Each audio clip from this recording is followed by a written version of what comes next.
You know that feeling, right? When you're just trying to do something good, trying to help someone who needs it, and you get met with resistance. Not from the person you're helping, but from everyone else. It's such a strange and frustrating experience, and I think a lot of us have been there. So let's get into why that happens. Why does this simple human act of caring for someone so often create friction? It feels completely backward, doesn't it? But the reason behind it is surprisingly simple and, honestly, more than a little uncomfortable. And there it is. That's the entire idea in a nutshell. Your help isn't seen as wrong or ineffective, it's seen as a threat. Why? Because genuine care, the kind that's delivered directly, operates outside of the established systems of control. Okay, so to really wrap our heads around this, we first need to understand where this friction is actually coming from. It's not random at all. The pushback almost always originates from the same kinds of places. What's really telling here is who isn't on this list. The resistance rarely comes from other volunteers or frontline workers, the people actually in the trenches. No, it comes from institutions that are designed to protect authority, to manage liability, and to control the story of how help is supposed to be delivered. This quote just hits the nail on the head. The threat isn't that someone might get hurt, it's that the act of helping isn't being channeled through the quote-unquote proper manageable structures. It's help that is, in a very real sense, wild. And this dynamic, it creates this quiet but really powerful cultural divide. On one side, you have the people who are driven by the immediate need that they see right in front of them. And on the other side, you have the institutions that manage the systems. So on one side, you have the care class, volunteers, people with lived experience. They start by asking, who needs help right now? Their entire focus is on immediate harm reduction. But then you have the control class, the decision makers, often far removed from the actual outcomes. They're asking completely different questions. Who approved this? Who's liable? Their focus is on maintaining order. They aren't just in different roles. They're speaking fundamentally different languages. So if you are part of that care class, if you're someone who tries to help directly, well, then the phrases on these next few slides are probably going to sound incredibly familiar. Ah, a true classic. This one reframes your act of compassion as an act of harm. It suggests that your kindness is actually perpetuating the very problem you're trying to solve. With this one, your help is just delegitimized. It's positioned as amateur or rogue, an unwelcome disruption to the official systems that are supposedly in place, even if those systems are clearly failing.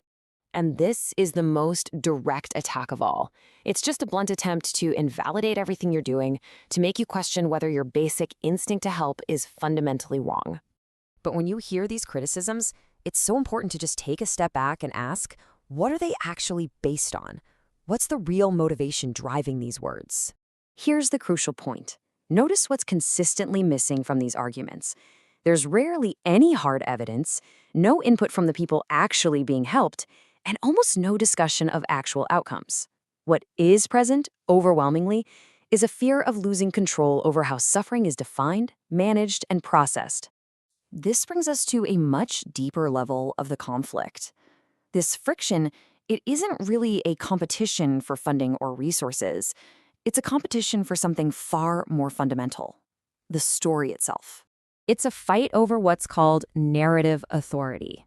That's the power to decide what proper help looks like, the power to label who is worthy of that help, and, so critically, the power to define what success and failure even mean.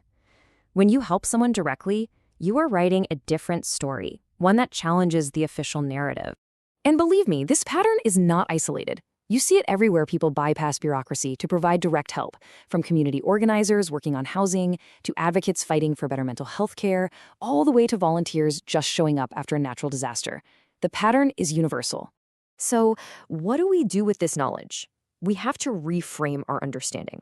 The pushback you feel isn't a sign that you're doing something wrong. In fact, it's often a sign that you're doing something incredibly right. This is the reality. If you choose to act, if you choose to care in a direct and human way, you should just expect to be challenged. It comes with the territory. And let this really sink in. You will be challenged precisely because your help is visible, it's real, and it's effective. You are making an abstract problem, which is easy for systems to tolerate, into a human reality, which is much, much harder to ignore. And that brings us to the final, most essential definition. We call this radical care, but it's not radical in the way we usually think of the word. It's not about being extreme or over the top at all. The radical act is simply seeing a need and meeting it without first running it up a chain of command. It's the choice to connect with another person's humanity directly, outside of a system that wants to manage and sanitize that connection. That is its power, and that is why it creates friction. So the final question I'll leave you with is this. Looking at your own world, your own community, where do you see a need for this kind of help? Where does care need to stop asking for permission and simply start being human?